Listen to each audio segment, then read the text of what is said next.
ஞாயிற்றுக்கிழமைனாலே வள்ளு வதக்கா வாய்க்கு ருசியாக சாப்பிட்டாதாங்க அன்றைக்கி நாளே போகும்னு எல்லோரும் எங்கள் வீட்டில் ஃபீல் பண்ணுவாங்க. உங்கள் வீட்டில் எப்படிங்க? சரி அப்படின்ட்டு நாங்களும் மீன் எடுத்துகிட்டு வந்து சரி சமைச்சு குழம்பு வச்சிடலாம், பாதியை வறுத்துடலாம் அப்படின்ட்டு தாங்க பாறை மீன் எடுத்துகிட்டு வந்தோம். சரி இன்றைக்கி லீவு நாள் விறகடுப்பில் அப்படி ஜம்முன்னு செய்யலாம், எதுக்கு வீட்டுக்குள்ளே போய் கேஸ் ஸ்டவ்வில் அடுப்பில் வெந்துக்கிட்டு அப்படின்ட்டு தாங்க வெளியே வந்து காத்தோட்டமாக செஞ்சேன். நம்ம கழுத்து கொஞ்சம் ஒன்று என்னடா பண்ண போகிறாங்க, இங்கே வந்து என்னமோ பண்ணிகிட்ருக்காங்களே அப்படின்ற மாதிரியே பார்வை இருந்துச்சு. அப்படியே அவளையும் ஒரு பார்வை பார்த்துக்கிட்டேவும் சமையல் செய்ய ஆரம்பிச்சாச்சுங்க. எப்போவும் நான் வெங்காய தக்காளியை வதக்கி தாங்க வைப்பேன். சில நேரம் கொஞ்சம் டைம் இல்லாத மாதிரி தோணுச்சுன்னா அப்படி பச்சையாகவே அரைச்சி ஊற்றிடுவேங்க. பச்சையை அரைச்சி ஊற்றுறது இன்னும் டேஸ்ட்டாக இருக்குங்க. இதுவும் நல்லா டேஸ்ட்டாக தாங்க இருக்கும். எந்த மெத்தடில் குழம்பு செஞ்சாலும் டேஸ்ட்டாக வர்றதுக்கு காரணம் நம்ம கைப்பக்குவம் தாங்க. எதையும் பொறுமையாக செஞ்சு வதக்கிறது டைமிங்கு, அப்புறம் எல்லாமே எதை எந்த அளவுக்கு போடணும் அப்படின்ற டைமிங்கும் நம்மளோட பொறுமமும் முழு கவனம் அதில் இருந்தால் எல்லா குழம்பும் டேஸ்ட்டாக தாங்க வரும். அதை தான் கைப்பக்குவம்னு சிலர் சொல்லுவாங்க. நானும் கேள்விப்பட்டிருக்கேங்க. நான் எந்த குழம்பு செஞ்சாலும் வீட்டில் எல்லாத்துக்கும் பிடிக்குங்க.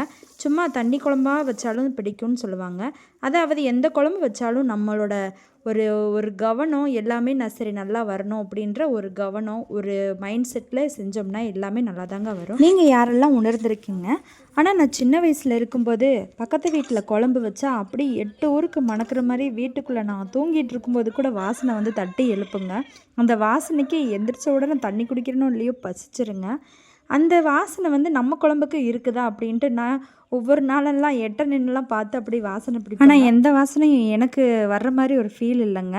ஒருவேளை நான் வந்து அதுலேயே நின்று சமைக்கிறனால எனக்கு அது தோணலையோ இல்லையோ, ஆனால் வீட்டில் சொல்லுவாங்க நல்லா வாசனையாக இருக்குது அப்படின்ட்டு. வெளியே போயிட்டு வீட்டுக்குள்ளே வந்தோடனே ஆஹா என்னமோ நீ செய்கிற, என்னமோ மீன் குழம்பா மீன் வறுவலா வாசனையாக இருக்குது அப்படின்ற மாதிரியே தான் வருவாங்க.